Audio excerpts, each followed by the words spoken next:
Hello and welcome to Math 1L, and we're in the Unit 2 Financial Math. So the first lesson in this unit is about denominations of money and counting. So we're going to be talking about identifying Canadian money, and we're going to be also talking about counting it. So first thing I have for us here, we're talking about the different Canadian denominations that are available out there. Now you're going to see something that disappeared a while ago now. The penny no longer exists here in Canada. All right, we do not have a penny any longer, and we're going to talk about that a little bit later in this unit on how it's dealt with for those that haven't seen that. So there is no more penny anymore. Now the rest of them still exist here. So our nickel is worth our 5 cents. Dime is worth 10. Our quarter is worth 25. Oops, I used the dollar symbol there. 25 cents. All right, so those are your cent symbols. The loonie is $1. Toonie is 2. And then we get into the paper money.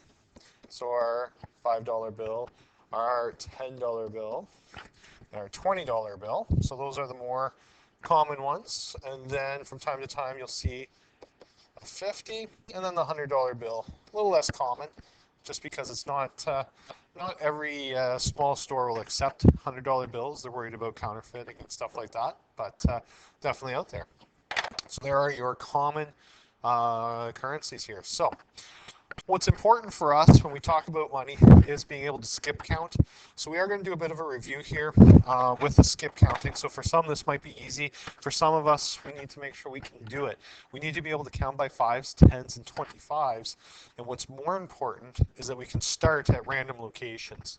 So for example, if we do a couple of examples with 5s, we need to be able to start at, say start at 30.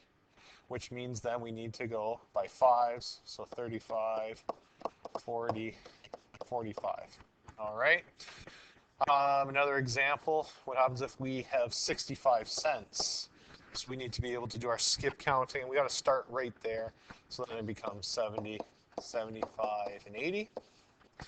Similarly, if we do our 10s, okay, you need to be able to start at, wherever we are in the count. So for example, if we start at 70, then we'd have 80, 90, and 100. And we do stop at 100 when we're dealing with money because that gets us to the nearest dollar. All right.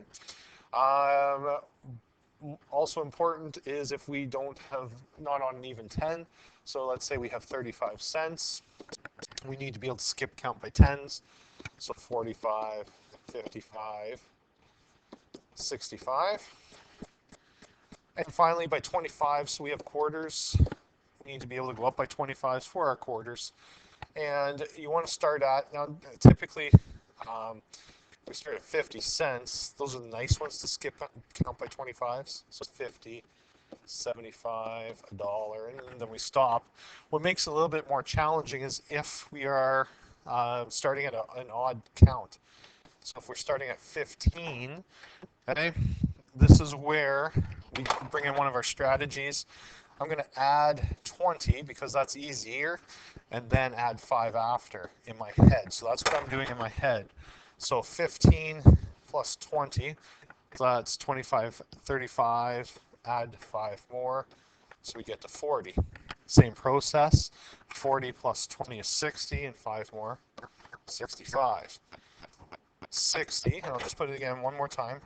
I'm breaking the 25 into 20 and a 5. So 65 plus 5, even that's 70. 70 plus 20 is 90.